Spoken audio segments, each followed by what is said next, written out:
السلام علیکم ورحمۃ اللہ وبرکاتہ۔ قارئین و سامعین، مزید ایک ویڈیو لے کر آپ کے سامنے حاضر ہوئے ہیں۔ امید کرتے ہیں کہ یہ ویڈیو بھی آپ کو پسند آئے گی۔ عنوان ہے صحابہ رضوان اللہ علیہم اجمعین پر طعن و تشنیع کرنے والے پر حضرت سعد رضی اللہ تعالیٰ عنہ کی بد دعا۔ عامر بن سعد رضی اللہ تعالیٰ عنہ کہتے ہیں کہ میرے والد حضرت سعد بن ابی وقاص رضی اللہ تعالیٰ عنہ ایک ایسی جماعت کے پاس سے گزرے جو کہ سب کے سب کسی شخص کی گفتگو غور سے سر جھکا کر سننے میں مشغول تھے۔ آپ نے بھی تحقیق حال کے لیے سر اندر ڈال کر اس کی بات سنی تو دیکھا کہ وہ حضرت علی رضی اللہ تعالیٰ عنہ، حضرت طلحہ رضی اللہ تعالیٰ عنہ اور حضرت زبیر بن عوام رضی اللہ تعالیٰ عنہ پر طعن و تشنیع کر رہا ہے۔ حضرت سعد رضی اللہ تعالیٰ عنہ نے اسے اس حرکت سے منع کیا مگر وہ باز نہ آیا تو آپ نے فرمایا کہ دیکھو، اگر تو نہیں رکے گا تو میں تجھ پر بد دعا کر دوں گا۔ اس نے کہا کہ آپ تو ایسی دھمکی دے رہے ہیں کہ گویا کہ آپ نبی ہو۔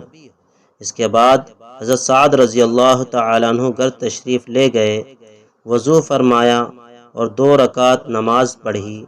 اس کے بعد ہاتھ اٹھا کر ان الفاظ میں بد دعا کی کہ اے اللہ، اگر تجھے معلوم ہے کہ یہ شخص ایسے لوگوں پر سب و شتم کر رہا ہے جن کے نیک اعمال تیرے دربار میں پہنچ چکے ہیں اور اس نے انہیں برا بھلا کہہ کر تیرا غصہ مول لیا ہے، تو اسے آج ہی عبرتناک نشانی بنا دے۔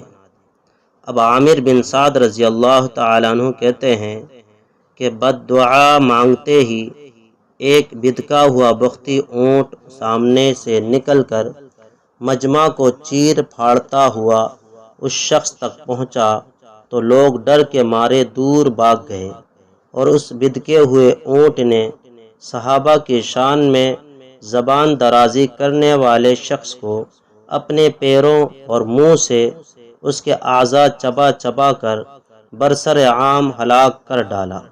یہ عبرتناک منظر دیکھ کر لوگ دوڑتے ہوئے حضرت سعد رضی اللہ تعالیٰ عنہ کے پاس پہنچے اور انہیں خبر سنائی کہ ابو اسحاق یعنی حضرت سعد رضی اللہ تعالیٰ عنہ کی کنیت تھی، اللہ نے آپ کی بد دعا کی قبولیت ظاہر کر دی۔ البدایہ والنہایہ۔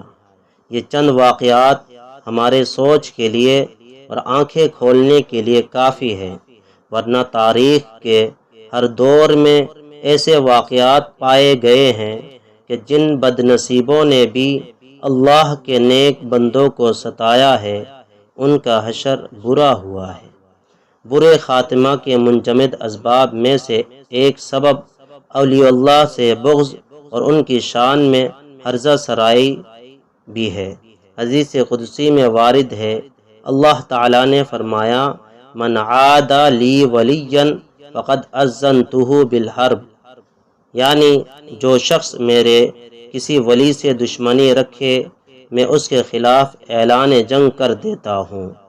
اس لیے ہر مسلمان کو کسی بھی اللہ والے کی شان میں گستاخی اور زبان درازی سے پوری طرح اعتراض کرنا لازمی و ضروری ہے تاکہ وہ حسن خاتمہ کی دولت سے محروم نہ ہو۔ اللہ تعالی ہم سب کو بد انجامی سے محفوظ رکھے، آمین ثم آمین۔ جزاک اللہ۔